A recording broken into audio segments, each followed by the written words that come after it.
Some men kill for a cause. Some men kill for a price. And some men just kill. Hello and welcome to another episode of Film Seizure. I am Jeff Arbuckle. I am Jason Oliver. And we've got for you another, this is our fourth in a probably forever endless line of movies that will include the word force in it. This is Killer Force, starring a lot of people here. We've got Peter Fonda. We've got Maud Adams. We've got Telly Savalas. We've got O.J. Simpson. We got Christopher Lee. We got Hugh O'Brien. And a couple of other British guys. Some British guys. That's a pretty eclectic cast. It is. Christopher Lee and O.J. Simpson are like buds. Yeah. I mean, I guess, you know. Yeah, they're in several scenes together. Yeah, and they act like they have like a friendship with one another, you know. Yeah, I mean, you got two of the world's greatest monsters, and the greatest monster isn't even Dracula.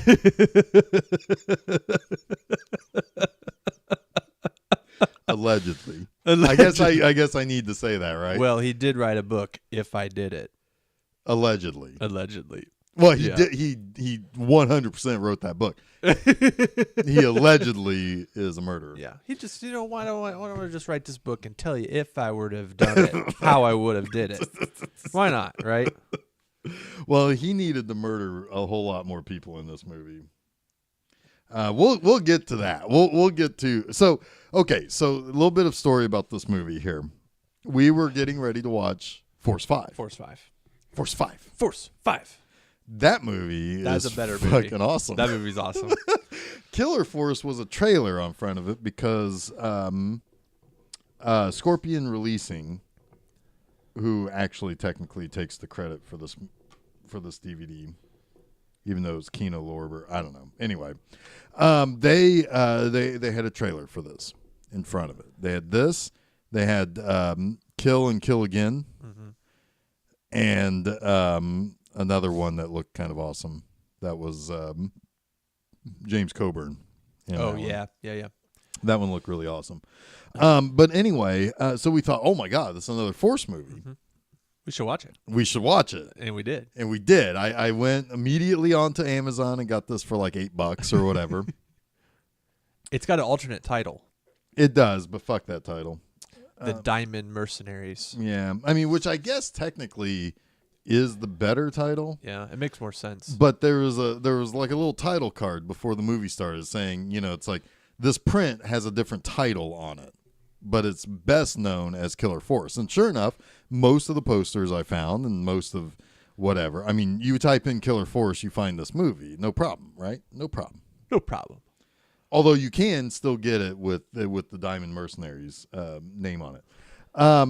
This movie had some extras on it. We were surprised to see that it was a brand new 2015 HD master of this movie. I thought, wow, this movie looks pretty good. It looked really good. It looked like a goddamn brand new movie. Yeah, they did a nice job. And so we thought, well, okay, well, there's some other highlights here, including an alternate ending, which we'll get to as we talk about Killer Force, because the alternate ending is amazing. I'm not even going to refer to it as the alternate ending. You're going to just call it the ending. That's how the movie should have ended. Yes, yeah, absolutely. Absolutely. 100%. 1,000,000%. So, all right. Killer Force.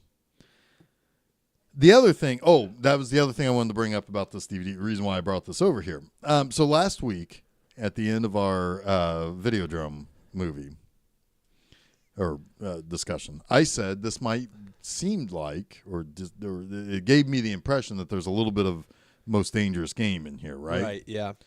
And I think the trailers kind of showed that a little bit.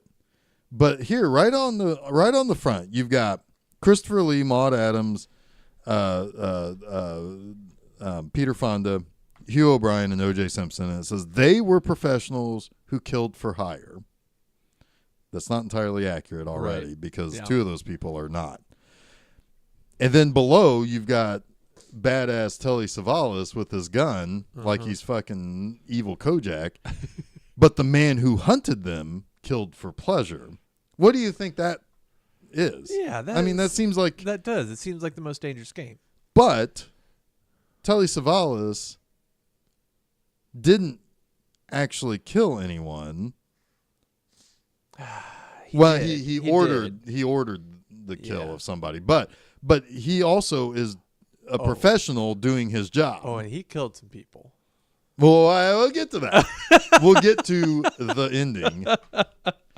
We'll get to that. But yeah, so it's I could see where you would think that is sort of the thing, right? Because like maybe you have Telly Savalas who has hired some mercenaries for a job, but actually he's hired them to be hunted. Right. I mean, and like they repeated. I would rather have the watched trailer. that movie actually. Right. Well, they repeated that saying. Yeah. In the trailer, so it's like okay, so yeah, so like he's killing them for sport, right, or for pleasure, if you will.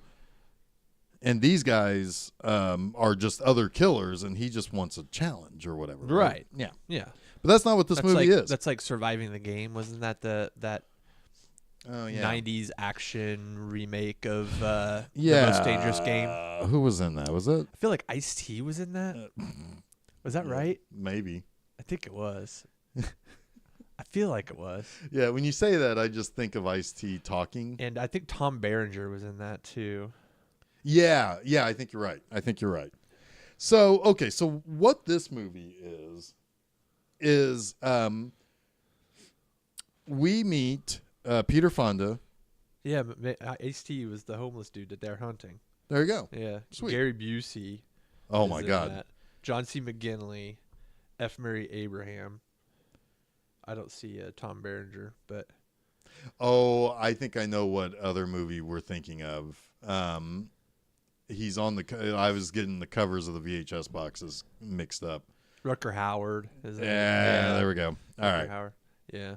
So in the beginning of Killer Force, we immediately meet Peter Fonda, and he's driving along with his buddy Franklin, who is this African man, who they're patrolling the desert for reasons we don't know yet. Right.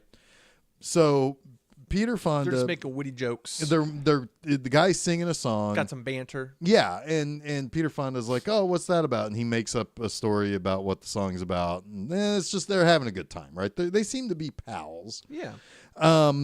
So they get a radio call from home base, which is funny because I think this is the only moment in which Peter Fonda is kind of tipping the hat that he's Peter Fonda.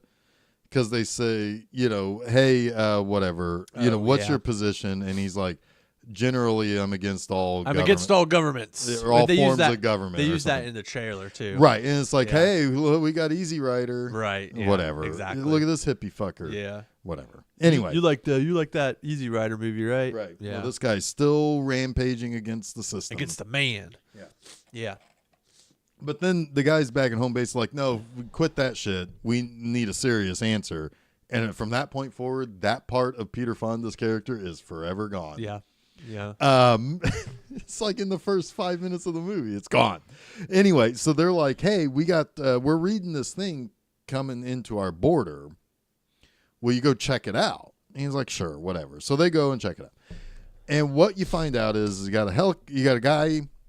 got two guys in a helicopter who are trying to smuggle diamonds. And Peter Fonda and Franklin work for a diamond mine company in Africa. And the guys, when they land, their helicopter lands or whatever, and they're looking for the spot where like a little baggie of diamonds has been kept or whatever. And one of the guys works for the company. The other guy is just some no good Nick, or whatever. Another helicopter comes, spots these people, and blow up their helicopter. So we got explosion number one. Yeah, with a rifle. No. They were blown. They had a chain gun. No. They had the rotating gun. The security guys did. The other two guys, Right. then the other guy takes this regular old rifle, Right. turns around, Yeah. and it's like, and the guy's like, no, don't blow him up. Don't. He's like, shut up. And he just fires his little rifle, like, I don't know, 400 fucking miles up the fuck there, and blows up. Blows up the helicopter. But not just blow up. It was obliterated. It is dust. It's just dust.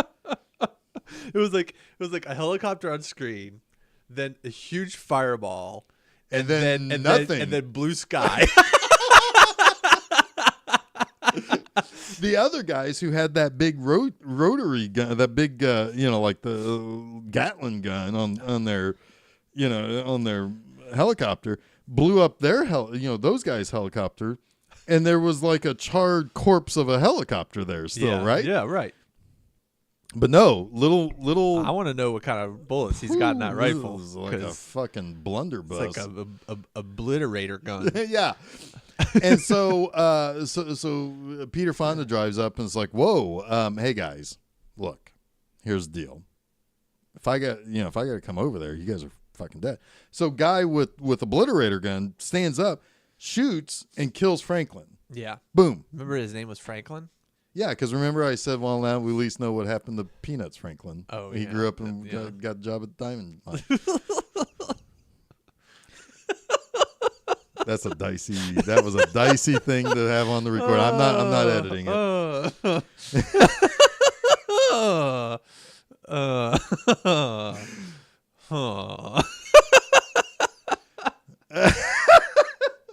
Sometimes Little man fell asleep at the wheel. No, the references were coming too fast. The little man was awake and stopping other things from going through, I guess.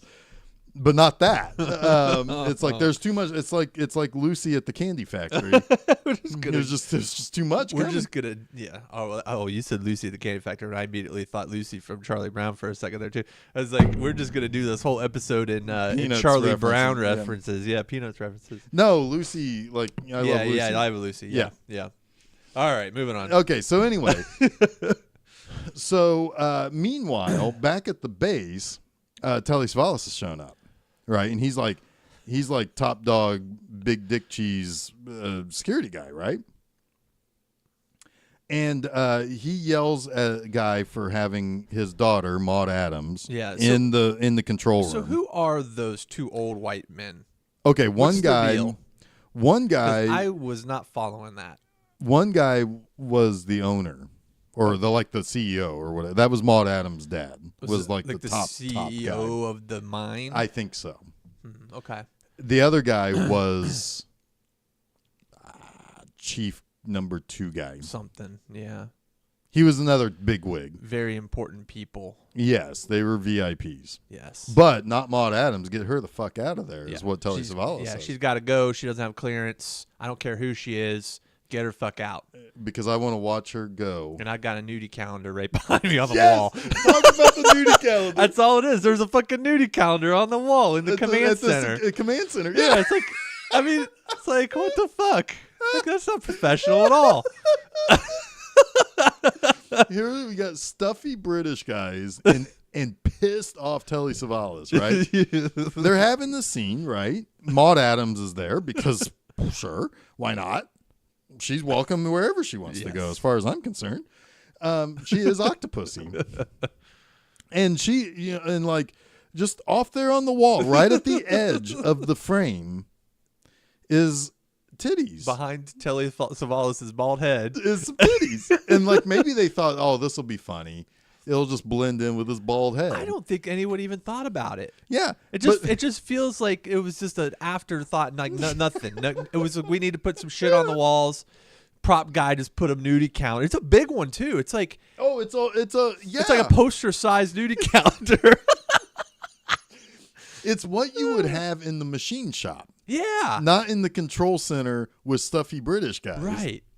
Doing stuffy things. And I go in a very clean room, multi-billion-dollar mine, diamond mine facility. Yeah. It's like, it cracked me up. But that's not the last time that we're going to No. have a good laugh here. That is true. So we just have to wait another hour and a half for it. So, okay. So Telly Savalas is like, okay, well, here's the deal. Somebody is a rat here. Somebody is leaking diamonds out. Yep. And my job is to make sure that doesn't happen. So here's how things are going to be. Strip search everyone. Everyone is a suspect. Checking cavities. Checking cavities. Everything. Checking it. We got to see friggin' Peter Right. Fonda's cavity check. And it's a very like funny, silly scene. I hope I don't get addicted to Right. the Eye roll. Yeah. But I wanted to see Maud Adams. Well, yeah. Of course. Yeah. Why didn't we see that strip search? Because she needed a drink afterwards, is what she said. Yeah. So it had to be pretty good. Yeah. Right? Yeah, I think so. I mean, it was a lady nurse that was doing it. So she should have come out like smoking a cigarette. Oh my God, that would have been amazing. Yeah. Yeah. Damn it. The little things. The little things, man. They're just missing. Yeah. Yep. But no, you gotta have the joke in there. I hope I'm not addicted to this. Obligatory gay joke. Yeah. But before that scene, something very important happens. Yes, that sets so- up the whole plot of this movie. So British man, top dog number 2 guy, Yeah. not Maud Adams' dad, but the other guy, says, "Hey, Peter Fonda, let's go." Nelson, I think, is his name. Nelson is that guy. Peter Fonda is Bradley. Yeah. So Bradley, hey, come here. Let's have a talk real quick. Drives way the fuck out to the desert, and that was a funny line where they stop and it's like, Peter Fonda's like, so I guess you wanted to have a private conversation. Yeah. There were moments like Yeah. that were fine, Yeah. His character was kind of funny. He seemed like that. he seemed like a decent dude. Like kind of a dry wit. Yeah. Yeah. He seemed like a decent dude. Yeah, he doesn't believe in anything. There's the problem. Yeah. He was our protagonist for most of this movie. Right. We're gonna call him a protagonist though, because Yeah. I don't know if he's really a protagonist. Uh-huh. But anyway, so Nelson is like, so here's what I want. I don't want Telly Savalas basically murdering people by cavity search. Trust me, you guys don't want that. He's like, basically, I want to find who is doing this, and I think the best way of doing this is Subterfuge. basically, yeah. So here's what I'm going to do. Here's an $18,000 diamond or whatever. You're going to sneak out with it. Here's how you're going to do it. Right. And what's going to happen is that basically we're going to draw attention to you, and that's going to draw these guys out that I know are in town, these mercenaries. And I think they're the ones involved with all of this, and the guys who are on the outside waiting to buy these diamonds, right? So you're going to sneak out with this diamond. I don't know how he does it, because they tear apart his car and put fingers up his butt. Yeah, it doesn't make any sense how he gets it out. I don't know, but whatever. anyway, he says, I don't really want to do that because like Sounds dangerous and it's- stupid. Is I think exactly is what he Yeah. says, And it is. and it is. Yeah, but he's like, well, but don't worry, I'll protect you. Go to this bar and meet Danny. She's the only one on the outside who knows We don't know it's a she yet. the plan. Oh, yeah, sorry. Thanks. Oh, gee, spoilers. She has Danny written on her butt. Yes, she does. She has a nice butt. I thought she'd have it with an I, not a Y. Nah, man. We're going to play that up as much as possible. Yeah. All right. She's a hooker. She's hot. She was sultry. Yeah, Yeah. she was delicious. Delicious number. We'll get to that in a minute, though. But anyway, so finally Peter Fonda's like, okay, fine, whatever. Goes into town with Maud Adams, which is his girlfriend. We skipped over that part where he's like just hanging out in the shower waiting for her after his good buddy Franklin died. Oh, yeah. And she comes in and they start making out in the shower. Yep. That's good. In her clothes, though. Yeah, but then she was naked in bed. Yeah. but we didn't see anything. It was shot very strategically with We saw a lot more of Peter with Fonda. with sheet covers, Yeah. sheets and things. Yeah. Yeah. Um, Mud wasn't giving us much. got a panty shot though, thanks to Telly Savalas weirdness. Oh God, yeah, that was a weird scene. So anyway, so they go into town. He buys like a topaz, like a fake diamond necklace, switches it out, gives it to her. I think this is part of the plan, though. Yeah, I think so too. Because what ends up happening is that they're sitting there, they're having their beer and wine and hanging out, and in comes Telly Savalas with fill-in lead security guy that fills in on the weekends for Peter Fonda. That's actually a scene where they explain that. Yeah. So they say, hey, where'd you get that necklace? And he snatches it off. It's like, that's a diamond. That's a diamond. And then Peter Fonda punches the dude out. Punches a dude out awkwardly. Runs away. Telly Savalas is just watching him go. It's like, okay. Well, I'll catch up to him later in a big way. And then you see one of the mercenaries At another table. Say to another mercenary, That's our guy. "That's our guy. We need to find him before they do. Before they do." So Peter Fonda, Because the whole idea here is that they have an inside guy. but the idea is that they can use The Peter security Fonda to help them with their heist. Right, because so these mercenaries. It's very convoluted. Yeah, this is exhausting. It's very convoluted. So Hugh O'Brien leads the mercenary dudes, and that's where you have your O.J. Simpsons and your Draculas. And your Draculas, yeah. Yep. And a couple other British guys. And your British Cockney chimney sweep. I didn't like that guy. Oh, me leg! Oh, me leg! Oh, me leg! So they're so anyway, we're really selling this movie. Yeah, really we are. But anyway, they know Hugh O'Brien knows that they have a guy on the inside. He's not telling the rest of the guys for whatever, for fuck's sake, for audience sake. For audience plot reasons. Yes. Yeah. And he just refers to him as Santa Claus. Right. And OJ is like, what if we don't believe in Santa Claus? What if I cut that bitch's throat? And Hugh O'Brien's like, well, you'll believe in him when he comes down your chimney. Yeah. Eesh. He's Kato Kalin. Hey guys, I'm Kato. Hey guys. So got presents for you. I stole them from OJ. Fuck, what happened in this movie? Okay, so he goes and meets Danny, right? And finds out that Danny's a smoking hot blonde, like a ridiculously hot blonde. But before that, the mercenaries approach him, and they basically say, "You're going to help us, or else." They kind of threaten. Oh him. yeah, and he's like, "Well, I gotta think about how this is going to work. You got until midnight." He's trying to play coy. So he goes to see Danny, but they've fallen into the trap that they've set for the mercenaries. Exactly. And so he gives Danny some information to send back to Nelson. And so he leaves to go tell the mercenaries what's what. Well, knock on the door at Danny's, and Dracula shows up.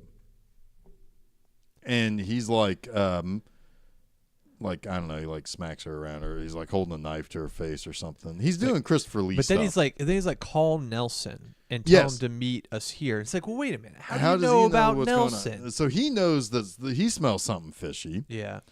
And so he's like, all right, tell Nelson to meet here, that you've got some information for him.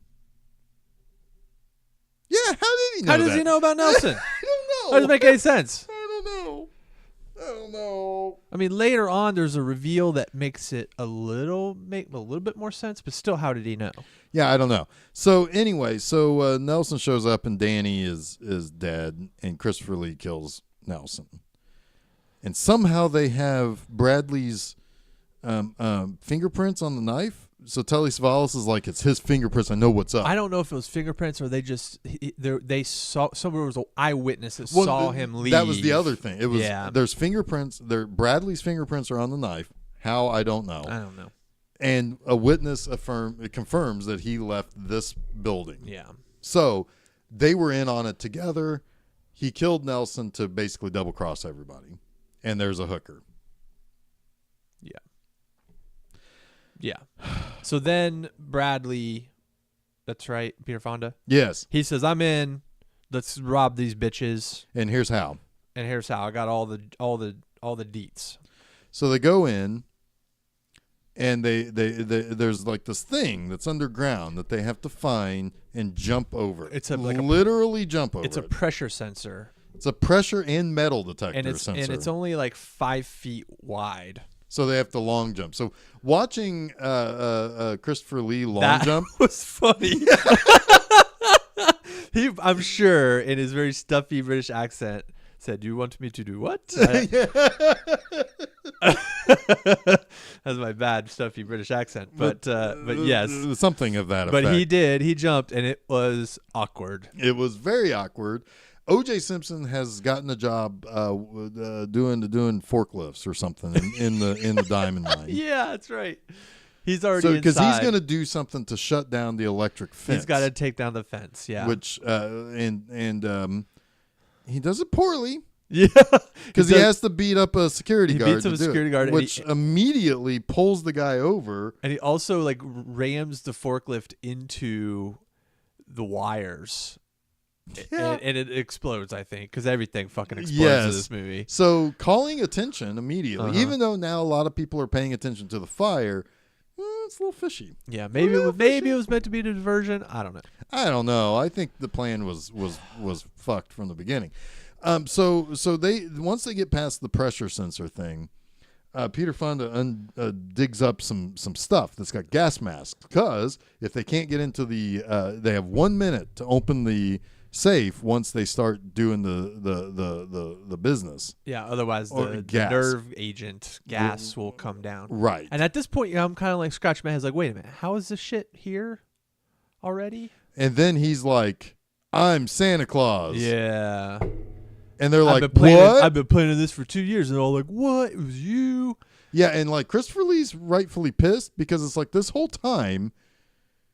Also, maybe didn't have to kill Nelson and Hot Butt McGee. Well, for me, I'm kind of like, what the fuck? Why didn't he just do this himself? Because he says, "Well, we're going to go after the vaults. We're not just going to get a few measly diamonds. We're going after the vaults where there's $20 million in diamonds," and he knows the combination to the safe. Yeah. Why did he need the mercenaries? Right. I don't All know. the mercenaries do or kill people and cause chaos and actually endanger the entire fucking heist. You know what? If you'd have hired the A-team, nobody would have died. They would have just flipped off their burning. Yeah. Or if you would hire Airwolf, it would have just Airwolfed everybody. And Airwolf sounds like something that was like a really nasty fart. Oh God, I'm gonna start calling my farts Airwolves. Airwolves. Oh, I just Airwolfed. So now you got to wonder, right? Who are we rooting for? Exactly. Because in the meantime, Telly Savalas is a fucking monster. Yeah. Now, granted, he is doing his job. Now, I'm going to say this, but he has kiss raped Maud Adams and ripped off her skirt off, so we got a panty shot. Yeah. Well, thanks, Telly, but that wasn't necessary. No, he's not likable at all. He is an asshole to everyone from the beginning. Now, granted, you could say, well, his job is to secure the diamonds, and therefore he can't trust anybody. His job is to not trust anybody. But right? He's a piece of shit. But he is a piece of shit. You don't have to kiss rape. I mean, come on, dude. And then the mercenaries kill untold amount of just peon workers for this diamond mine. And then at a certain point, you could start to say, all right, Peter Fonda hasn't outright killed anyone yet, but then he does. No, but then he just straight fucking murdering people too. And it's like, well, why do we care? I mean, they didn't even set up any sort of like thing about this being an evil corporation, Right? And raping the people in the land, right? in South Africa or whatever. Because at one point in time, it's Southwest Africa. Southwest God damn Africa, it! yeah. There's a big map that says Southwest Africa on the wall, right next to the nudie calendar. I mean, they don't even play that angle but up. here's the thing, though. But they do when they get to the vault, right? Yeah. O.J. Simpson tells that one guy guarding the vault, "Hey, it's not your diamonds, Yeah. So it's okay. It's okay. I killed a dozen of your buddies today. and my ex-wife, Right. Yeah. allegedly, Yeah. and her Allegedly. boyfriend, And allegedly, her boyfriend, allegedly. Yeah. I mean, yeah. Yeah, I mean, And I'll write a book about it too. if I did, If I did it. I got a feeling from this point forward, every time we have a movie with O.J. Simpson in it, these kind of things are going to be said. So, Hey, buckle up. I mean, Jeff, if the gloves don't fit, you must have quit. I guess. Allegedly. Allegedly. Anyway, so magic word. so like they do kind of try that angle, right? Like, hey, what's it harming you? Yeah, except for you killed all of his friends. All of his drinking buddies on Tuesday night, all of his poker buddies on Thursday night, dead. Dead.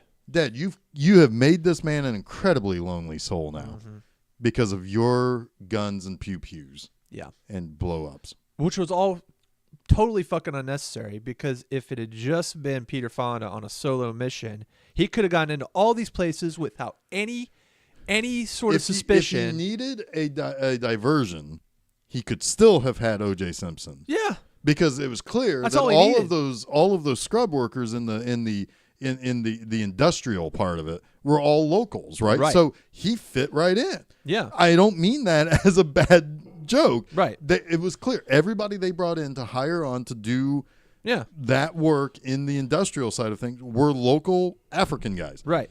That's why he was there. Right. That's all why needed. he came in. That he would have been the only guy they needed, and he could have made the diversion, gone back to work, punched out, and left. Exactly. This movie's stupid. Until the last 30 minutes. Oh, yeah, the last 30 minutes, you really literally just turn your brain off and watch all the dumb shit happen. That is really funny. All right, so okay, now everybody knows that something's up, right?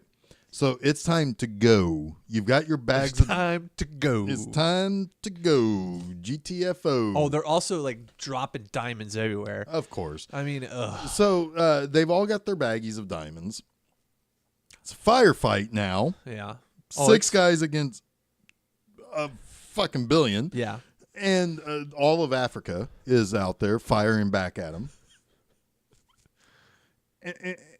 And so they're like, okay, let's leave. So they get in Jeeps, right? And Peter Fonda's like, hang on a second, I gotta make a quick pit stop. And Hugh O'Brien's like, why? What? Why? It's like, I gotta get my babe. Gotta get my lady. I gotta get my lady. Oh yeah, this is so weird too. So he goes up and knocks out the guy guarding Maud Adams, because quite rightfully so, she is basically on house arrest until they figure out what's going on with Peter Fonda. Right. So, yes, I'm not against that. Like, I'm a little bit against the shenanigans. Oh, I'm way against that. That was unacceptable. It was awful. It's like you could almost root for Telly Savalas in this movie if it weren't for that scene. Yes.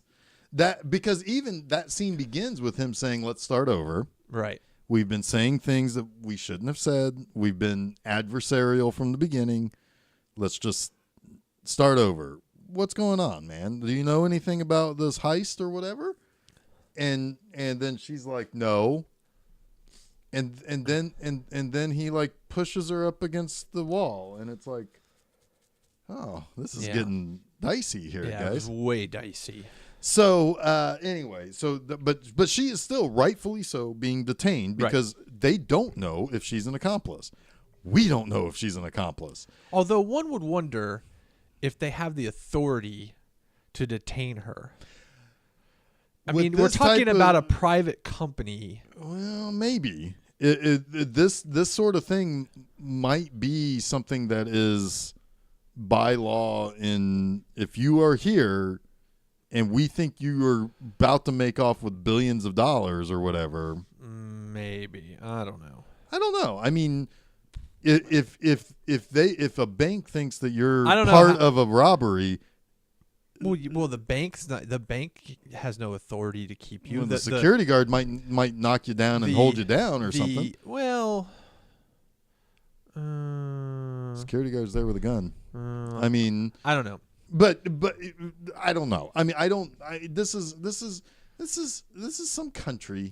Right. We don't know the politics. We don't know the politics. Yeah. We don't know what our president thinks of it, of whether or not it's a shithole or a garbage pile. Is this a shithole country or is this a garbage pile country? Yeah, I don't we don't know. Really need him to tell us. Yeah, let us know. Call us up. Really interested to have a conversation with you, sir. But anyway, I've got some questions. But anyway, so we don't know. I mean, it might be a thing where it's like we're our own thing here, right? Sure. You know, sure, maybe. I don't know. We're gonna funnel a bunch of money into your country. We're gonna be our own what thing. Does matter is what that does matter? Bradley shows up. Yes, and he's like, "We gotta go," and she's like, "Okay, where are we going?" It's a good thing she's wearing her stylish Adidas sneakers and jeans, and not like something ridiculous. You know, little does she know that she's leaving her house forever. If there's anything of value there that she prizes, it's gone. You're never getting that back. Oh, by the way, all those Cosmopolitan covers, because she's a model, because of course she is. Right. Because that's what Maud Adams was. That seemed like perfect casting. But then all of a sudden she's embroiled in the middle of a gunfight diamond heist. Right. And in the back of an uncovered Jeep Land Rover. With a automatic machine gun tied to it. Up top. Yeah. And she's just taking it all in stride. She's like, cool, where are we going? Yeah. Where are we headed? At one point, Peter Fonda says, we must have at least $8 million in diamonds. And she's like, ooh, that's great. Oh, no, he says, we have something in the neighborhood of $8 million in diamonds. And she's like, ooh, that sounds like a neighborhood I want to live in. Yeah, she's like, so I guess she's in. She's like all in. But there's no conversation to let us know, hey, remember that thing? It's happening now. Right. Let's go. You got your bags? So she's now complicit in this. At least. There's no reason to root for her in any way, shape, or form. I mean, there are reasons to root for her, but not, there are things to root for regarding her. But it didn't happen. Right. So now it's time for people to start dying off, right? O.J. Simpson is not the first person to die. No. It is one British man who I said this guy's the first guy to die because he was by himself outside gunning down security dudes, right? Like, seriously, this entire diamond mine is made up of red shirts. Yeah. You know, it's like they're just dying left and right. They're going to have an HR problem. Serious HR problem. This movie. There are going to be lots of lawsuits. Until Telly Savalas shows up and is like, there's not going to be a lawsuit. And they're going to be like, okay, dude, that's cool. Here's a Diners Club card. British guy dies to basically get the other guys free. Jeep with Christopher Lee, chimney sweep, and Juice flips over. That's not the one, but I know what you're laughing about. That we're not there yet. We're getting there. So that Jeep flips over. Christopher Lee's Deadsville. Yeah. Dead. O.J. Simpson is fine. Chimney sweep seems fine. Bradley, Hugh O'Brien, and Octopussy show up. It's like, get in. Yep. Let's go. O.J. Simpson like hops right on there because he's an athlete. He can do that. That's when Chimney Sweep gets shot. Doesn't quite make it. He's about to lunge for the thing. He gets shot in the back of the leg. He's like, ow, me leg. And at this point, we think, oh, we're about to enter into the very special part of this movie. He gets drugged behind the car and eventually just dies in the desert. So now the chase is on. You've got Land Rover with Octopussy, Captain America, Hugh O'Brien, and Juice, and they're dunes, right? So it's like I think Peter Fonda's driving. Yeah, I think so. And so because he's driving because Hugh O'Brien and Juice are in back, and so the lady's riding shotgun. Nobody's wearing any kind of seatbelt. Land Rovers may not have had seatbelts in 1975. I don't know. Probably not. So they're jumping these dunes to ultimately, eventually cause the people chasing him to wreck and explode. Yeah. Which is brilliant. Anytime you got that going on, that's great. So then the camera angle shifts. And it's like, why has O.J. Simpson got a really bad wig on and standing up?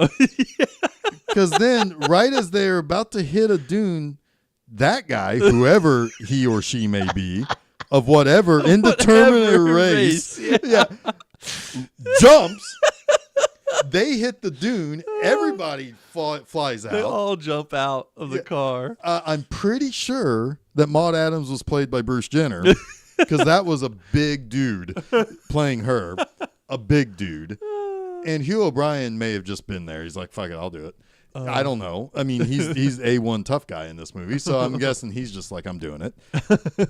Peter Fonda wrecks the Jeep. It turns over, and I'm like, oh, that's either instant Deadsville because it killed Dracula. It's got to kill Peter Fonda, and I would expect that Jeep to explode. It does not explode, and he's still alive. Everybody seems fine. Juice gets shot eventually.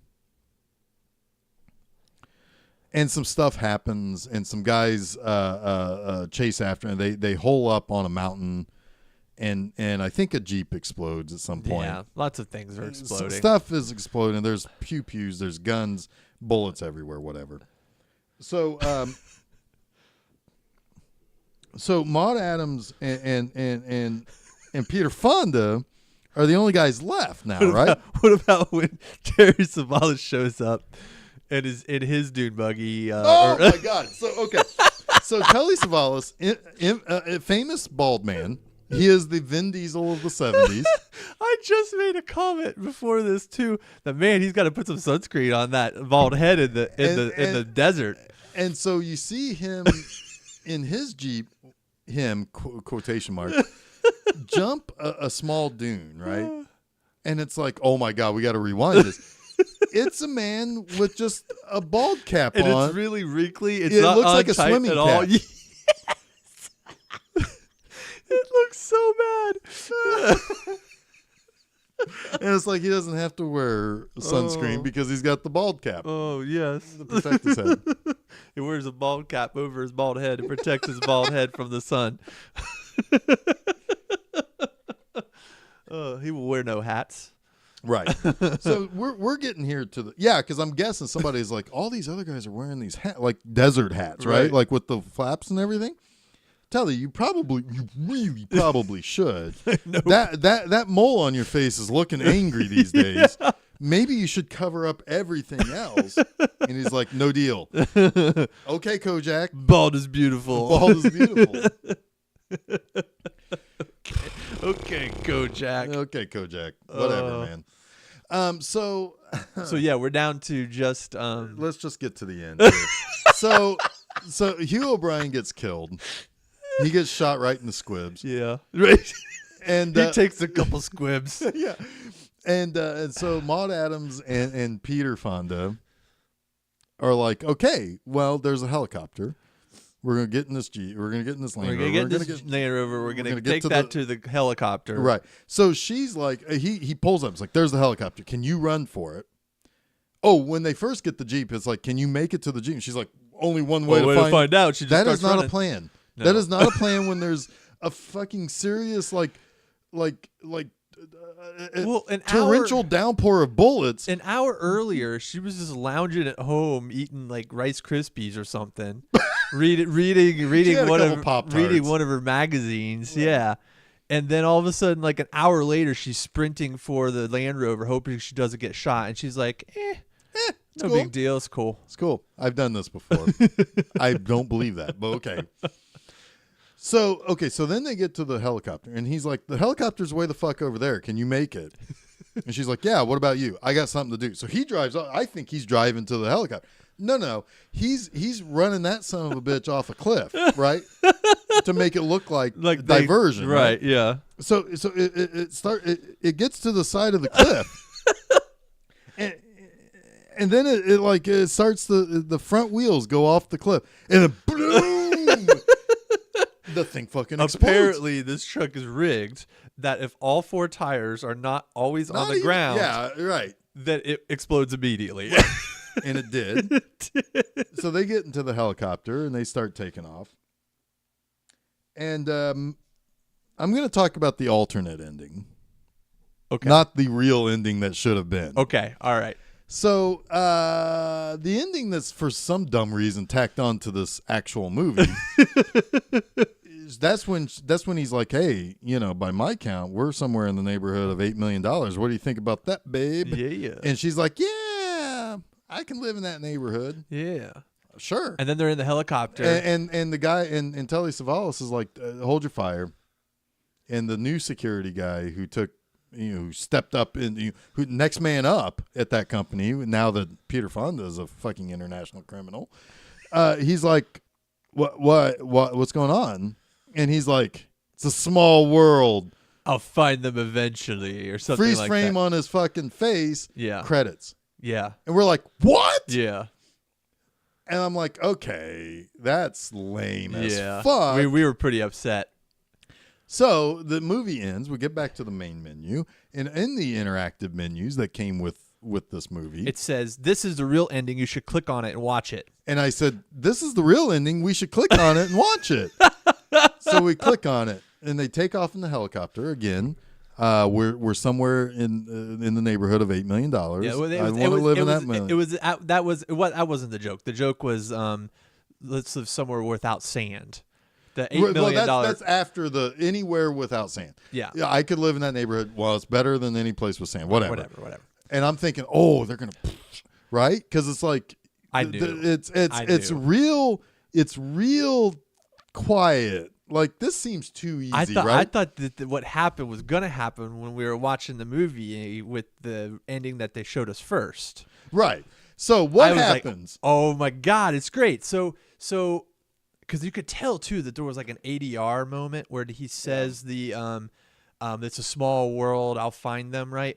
And then when it freeze frames on his face, but he still tells the guy, right, hold your fire, right? Because but when it freeze frames on his face in the original ending that we watched, real ending, yeah, what actually happens after that is he picks up a rifle. And we're like, yes. He aims the rifle. He shoots the rifle. You see the helicopter, and it fucking explodes. Freeze frame on the explosion. Cue really sweet music. Yes, romantic music. Credits roll.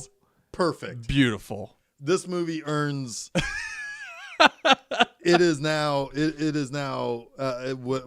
were cruising along at about 2 out of 5 diamonds. We now got 4.5 diamond movie. I don't know if I go that far, but I'll give it 3.5 diamonds. The last half hour. The last half hour for me, I could watch over and over and over again with the alternate and with the real. The real ending that we should click on and watch. Right. Yeah. Right. Definitely watch the real ending that you should click on and watch. It is coded as alternate ending on your DVD. Yeah, but that's the real. But that's ending some horse shit. That's the real ending. Yeah. Because here's the thing: it's like, think about that. So the movie was ended on the idea that we should be rooting for Octopussy and Easy Rider, or the movie ended on the idea that maybe we can milk a sequel. That's my other thing, right? Yeah. But what sequel do you have? What's your sequel? An international cat and mouse, like hunt the thief bullshit. You don't like cat and mouse. I don't. And I wouldn't have watched that movie because What if it was called Extra Killer Force? maybe Extra Explosions. they might have got me with that title. Killer Force 2. Yeah. It happened again. It happened again.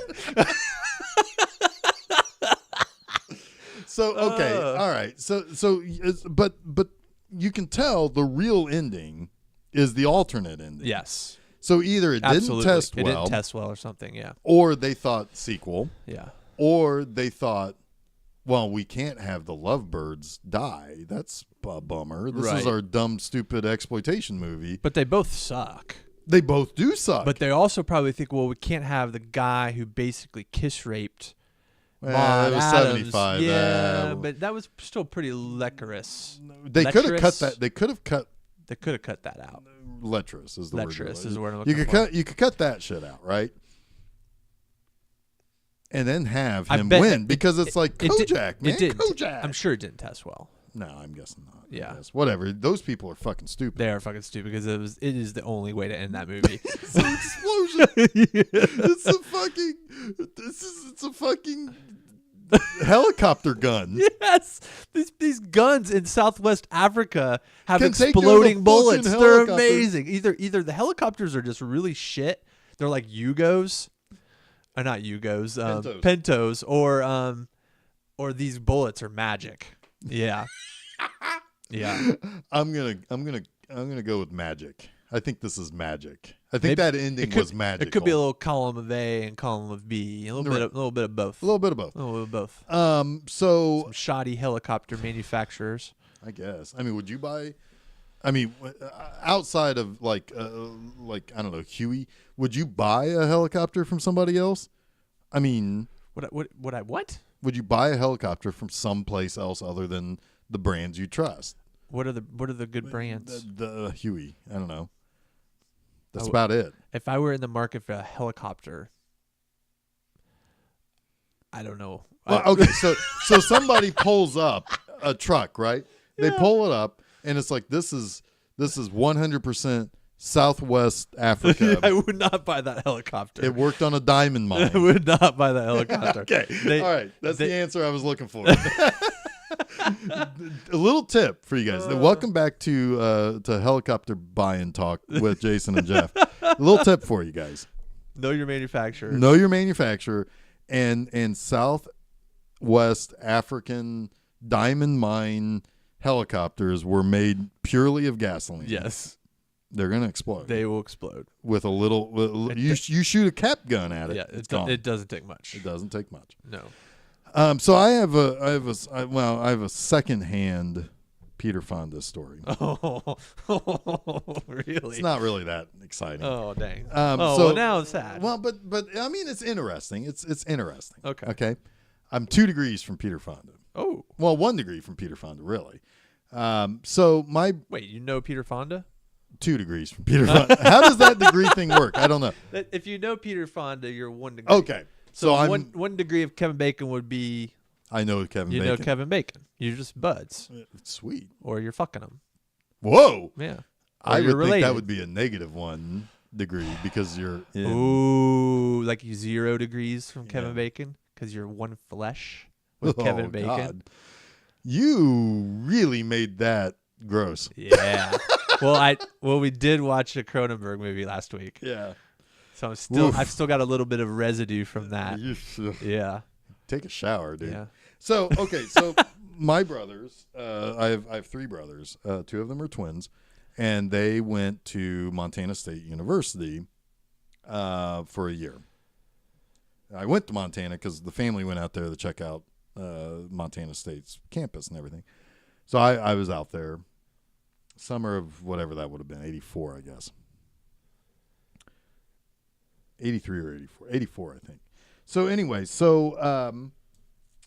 while they were out there, they were taking film classes, and they meet a guy named Justin Fonda. Huh. It's like, hey, yeah. It's like, whoa, Fonda. He's like, yeah, my dad's Peter. My sister's Bridget. She's off someplace modeling or something at this point, I think, because she wasn't there. But they hung out at the Fonda Ranch. Oh. Peter Fonda was there a couple of times, I guess. Huh. I am sure they did a lot of pot. I'm sure of it. Yes. That's obligatory. Yeah. But no, they were good pals with Justin Fonda. And they met Peter Fonda a few times. Wanted to meet Bridget Fonda. She was not. Well, who wouldn't want to meet I want to meet Fonda? Bridget Fonda. Yeah. And I would ask her only questions about Shag the movie. I would probably just ask her questions about Jackie Brown because she's unbelievably hot in that. Oh, yeah. Point of No Return, she was pretty hot in that, too. That was the La Femme Nikita The La remake. Femme Nikita remake, yeah. She's hot. That's the point here. Yes. She was in that Nicolas Cage movie. Which one? It Could Happen to You. She was the waitress. I don't think I saw that one. She was the waitress that he shares the Oh, lottery the lottery ticket movie. Yeah, all right. Yeah. Anyway, that was my story. That is Cool. not even my story. 2 degrees from Kevin Bacon. 2 degrees from Peter Fonda. Kevin Bacon probably then would be the 3rd degree. Yeah. I bet you Peter or Justin Fonda has met Kevin Bacon though. So Still 2 degrees. that's still 2 degrees. Yeah, That's still 3 degrees. 3 degrees. Yeah. So it doesn't matter if it's through Justin or Peter. There's still 2 degrees for me. Yep. So, hey, Peter, what's up? I know you, sort of. Yeah. Can we hang out at the Can we Montana's come to the Fonda beautiful? Ranch? Yeah, Montana's beautiful. We'll watch country. Killer Force with you. And ask you a lot of questions about I it. want to know all the I want to know all about Telly Savalas. Oh, man. They only share one scene together. Mm-hmm. Yep. He shares a lot of scenes with Maude Adams. I have a lot of questions about Maude Adams Ooh, that yeah. you know the answer to, sir. We saw that scene. We saw those scenes. We saw them. We saw everything. We didn't see But anything. We didn't see anything. You saw everything. What's Yes. going on there? But we saw that you saw everything. Yeah. Yeah. And we want to know about it. We're not at all weirdos. This isn't creepy at all. At all. Not even a little bit. Actually, you know what? Maude Adams, call us up. I've got questions about Angel 3, the final chapter, Oh and my why that gosh. movie lied to me. Oh, it is not the final chapter. But I also have a lot of questions about The Man with the Golden Gun. A lot of questions. Particularly surrounding Hervé Villachez. Oh, you don't like that one, right? Yeah, that's my least favorite Yeah. one. Yeah. Anyway. All right. Well, I think we've killed this force. Yeah, we did. Next week, What do we got next week? we got Excalibur. Oh, fun. Yeah. That's good stuff. Yeah, it is. Helen Mirren's in that. Oh my God. I have the thing for Helen Mirren. I'm just going to throw that out there. Oh, yeah, right now? Yeah. Yeah, I'd go on a date with I Helen would Mirren. too. Like, Holy shit. absolutely. Yeah. I think she's just beautiful. Yep. She's a dame. Yep. Literally. Yeah. She does the introductions for that Documentary Now show on Comedy or not Comedy Central on like Sundance Channel or something. Have you know that show? It's funny. They do spoof documentaries. Ah. So they take. Oh, so she's like the she's like the person who walks out and is like, this week on okay, Documentary so Now. she's the Diana Rigg of mystery for this. Yeah. Yeah, okay, Yeah. gotcha. Yeah, but that show's funny because they basically parody specific documentaries. Like they did a Grey Gardens parody, and like it's funny. Yeah, Cool. Yeah, so style Excalibur. parodies, I guess, if you will. Okay. Yeah. Yeah. Sweet. Yeah. This was a movie that I grew up on and really probably shouldn't have been watching as young as I was. Thanks, Mom. I can't say the last time I saw this movie, but I was young. I haven't seen it in a long time. Every single King Arthur movie. Is it John Borman? Yes. Okay. Every single King Arthur movie has to pass the Excalibur test, and none of them do. No. None of them do. They're all garbage next to all of them. Garbage. They're all fucking garbage. Garbage. Next to Excalibur. So, John Borman, you did a thing that I am really appreciative of. Yeah, I'm excited to see it. I don't have very vivid memories of this, but We should watch Zardoz at some point. oh boy. Yeah, we should. Anyway, so yeah, Excalibur next week. Where can people find Oh my gosh. About the Film Seizure. FilmSeizure.com and then Film Seizure on all the major social media outlets, Twitter, Facebook, Instagram. You'll find us. Yep. You can also listen to our episodes on Spotify, Google Play, SoundCloud, other places. Tune in. Yep. We're also on and YouTube. iTunes. You can listen to us on YouTube. Yep. Episodes go up there every week. I think on Fridays. Actually, everything now Sweet. is concurrent. So basically, SoundCloud and the other outlets, and on our website, it's 9:30 a.m. Wednesdays for Film Seizure episodes. 2:30 p.m. every Monday for Monster Mondays, and then both of those on their actual release days at 5 o'clock on YouTube. So just Google Film Seizure and click on something. You might be good. You probably won't see dick pics. Maybe you won't see dick pics. Probably, maybe. I got a new phone that has a lot of room for pictures. There's no guarantee, but we aren't on Tumblr anymore, so there's a better guarantee that you won't see dick pics. No, not really. Oh shit! I did some work. I've done some work. I'm not proud of it. I'm very proud of it. Well, I'm really proud of it. We were trying to scrub our presence, but Jeff can't control himself. Nope, sorry. New phone, new ability to take pictures. Ow, me leg! Ow, me leg!